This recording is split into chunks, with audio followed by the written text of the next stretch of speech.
একটা বোতলের ঢাকনার সাহায্যে যে এত সুন্দর পিঠা তৈরি করে নেওয়া যায় সেটা এই ভিডিওটা না দেখলে হয়তো বা বুঝতেই পারবেন না। সকাল বিকেলে চা কিংবা অতিথি আপ্যায়নের সাথে একদম জমে যাবে। খুবই সহজ এই রেসিপিটি। আশা করছি আজকে এই পিঠার রেসিপিটা আপনাদের ভালো লাগবে। যদি ভালো লাগে অবশ্যই লাইক কমেন্ট শেয়ার করবেন। আর যারা এখনও আমার পেজটি ফলো করেনি প্লিজ ফলো করবেন। আসসালামু আলাইকুম। পিঠা তৈরি করে নেওয়ার জন্য প্রথমে নিয়ে নিচ্ছি একটি ডিম, তারপর দিয়েছি 1.5 টেবিল চামচ পরিমাণ রান্নার রেগুলার তেল, এরপর দিয়েছি পরিমাণ মতো লবণ আর দিয়ে দিচ্ছি 1/3 কাপ পরিমাণ চিনি। তবে মিষ্টিটা আপনাদের পছন্দ অনুযায়ী দিয়ে নেবেন। এবার একটা কাঁটা চামচের সাহায্যে গায়ের যত শক্তি আছে সবগুলো দিয়ে খুব ভালোভাবে ফেটতে থাকবো। দেখে মনে হবে যে প্রলয় শুরু হয়ে গেছে। আমি একটা কাঁটা চামচের সাহায্যে এই কাজটি করে নিচ্ছি। আপনারা চাইলে একটা হ্যান্ড উইংসের সাহায্যেও করে নিতে পারেন। যতক্ষণ অবধি চিনিটা গলে ঠিকঠাকভাবে ডিমের সাথে মিশে যাচ্ছে সে অবধি খুব ভালোভাবে ফেটিয়ে নিয়েছি।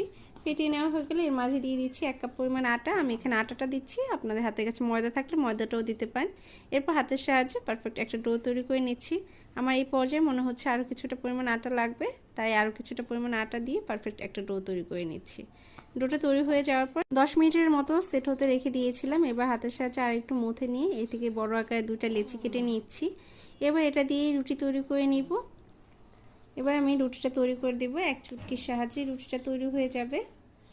আর রুটিটা যখন তৈরি হয়ে যাবে তখন এরকম একটা বোতলের ঢাকনার সাহায্যে গোল গোল সাইজ করে রুটিটা কেটে নেব।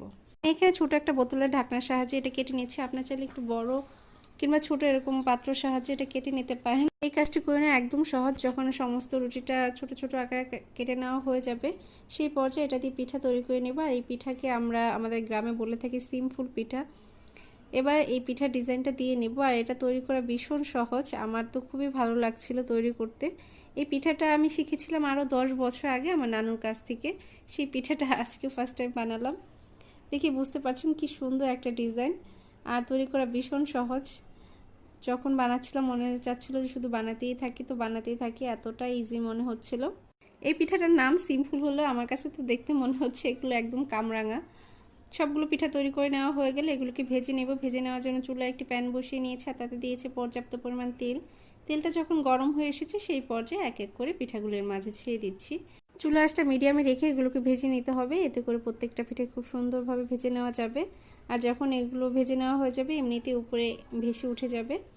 আর দেখি বুঝতে পারছেন খুব সুন্দর একটা কালার চলে এসেছে। যখন খুব সুন্দর এরকম একটা কালার চলে আসবে সেই পর্যায়ে তেল ছুঁড়ে তুলে নেব। এভাবে একটু লালচে কালার করে ভেজে নিলে পিঠাগুলো অনেক দিন পর্যন্ত ক্রিস্পি থাকে, খেতেও ভালো লাগে, দেখতেও ভালো লাগে। এই একই পদ্ধতিতে আমি সমস্ত পিঠাগুলো ভেজে নিব। আর দেখে বুঝতে পারছেন মাশাআল্লাহ খুব সুন্দর একটা কালার এসেছে। আর পিঠাগুলো অনেক বেশি ক্রিস্পি হয়েছিল, সেটা শব্দ শুনে বুঝতে পারবেন।